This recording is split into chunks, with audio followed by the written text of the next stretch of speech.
બનાસકાંઠામાં વાવ બેઠક પર મતદાનને 6 કલાક પૂર્ણ થઈ ચૂક્યા છે। બપોરે 2 વાગ્યા સુધીમાં 40% જેટલું મતદાન થયું છે। બપોરે 2 વાગ્યા સુધીમાં વાવ બેઠક પર 40% મતદાન થયું। મતદાનને લઈને લોકોમાં ઉત્સાહનો માહોલ જોવા મળી રહ્યો છે। 2 વાગ્યા સુધી 40% જેટલું મતદાન હાલ પૂર્ણ થયું છે। 2 વાગ્યા સુધી અને આગળ પણ લોકો ઉત્સાહભેર મતદાન કરવા માટે આવી રહ્યા છે, મતદાન કરી રહ્યા છે। આજે વાવ બેઠક પર ચૂંટણી છે અને 6 કલાક પૂર્ણ થઈ ચૂક્યા છે મતદાનને, અને હજુ પણ લોકો મતદાન કરવા માટે મતદારો આવી રહ્યા છે। અત્યાર સુધી 40% મતદાન પૂર્ણ થયું છે।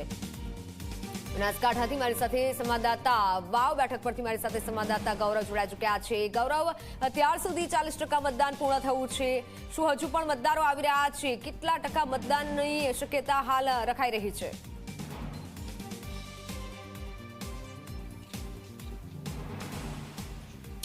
મિત્તલ, વાત કરતો વાવ વિધાનસભાની પેટા ચૂંટણીમાં 2 વાગ્યા સુધીનું મતદાન 40%થી ઉપર લગભગ 45%ની આસપાસ મતદાન થયેલું છે, અને હજુ બપોરનો સમય હોવાથી ગ્રામ્ય વિસ્તારમાં લોકો બપોરના સમયે ખૂબ જ ઓછા આવતા હોય છે, પરંતુ જે મહિલાઓ હોય છે તે બપોરના સમયે મતદાન કરવા માટે નીકળતી હોય છે। એના દ્રશ્યો તમે જોઈ શકો છો બનાસકાંઠા જિલ્લાના ભાભર તાલુકાના રૂણી ગામની, કે જ્યાં મતદારો છે તે પોતાના મતાધિકારનો ઉપયોગ કરવા માટે પહોંચે છે। પેટા ચૂંટણીમાં એક એવા જનપ્રતિનિધિની શોધમાં છે કે જે જનપ્રતિનિધિ તેમના વિસ્તારનો, મત વિસ્તારનો, તેમની પ્રજાનું જે મતદારોનું છે ધ્યાન રાખે એવા જનપ્રતિનિધિની શોધ માટે નીકળ્યા છે। ત્રિપાખિયા જંગ વચ્ચે 45% જેટલું મતદાન થવું એ ખૂબ જ સારી અને મહત્ત્વની વાત કહી શકાય, કારણ કે જ્યારે લોકસભાની ચૂંટણી થોડા સમય પહેલાં જ ગઈ હોય અને એને ત્યારબાદ પણ આટલું જે મતદાન છે તે દર્શાવે છે કે હજુ પણ લોકશાહીમાં મતદારોનો જે વિશ્વાસ છે તે જીવંત જોવા મળી રહ્યો છે। પોતાના જનપ્રતિનિધિને પસંદ કરવા માટે મતદારો ઉમટી રહ્યા છે।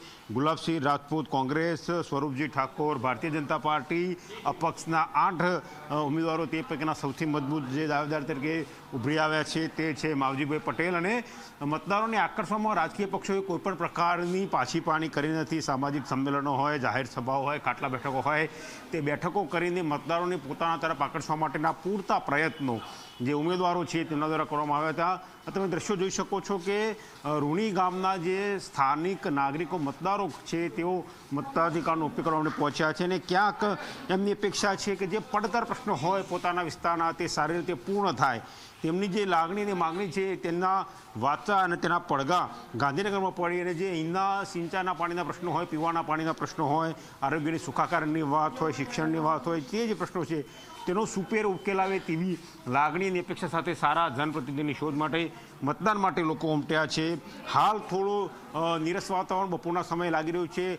શિયાળો કહી શકાય, પરંતુ હજુ ગરમીનો જે અહેસાસ છે અહીંયા થઈ રહ્યો છે, જેના કારણે થોડી ઓટ મતદાનમાં આવી છે, પરંતુ સાંજે હજુ વધારે મતદાન થાય તેવું દેખાઈ રહ્યું છે।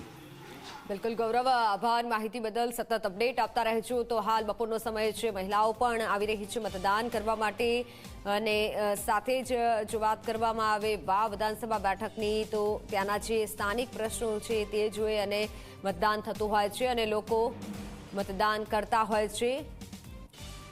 જ્ઞાનીબેન ઠાકોરે પણ પોતાના મતાધિકારનો ઉપયોગ કર્યો।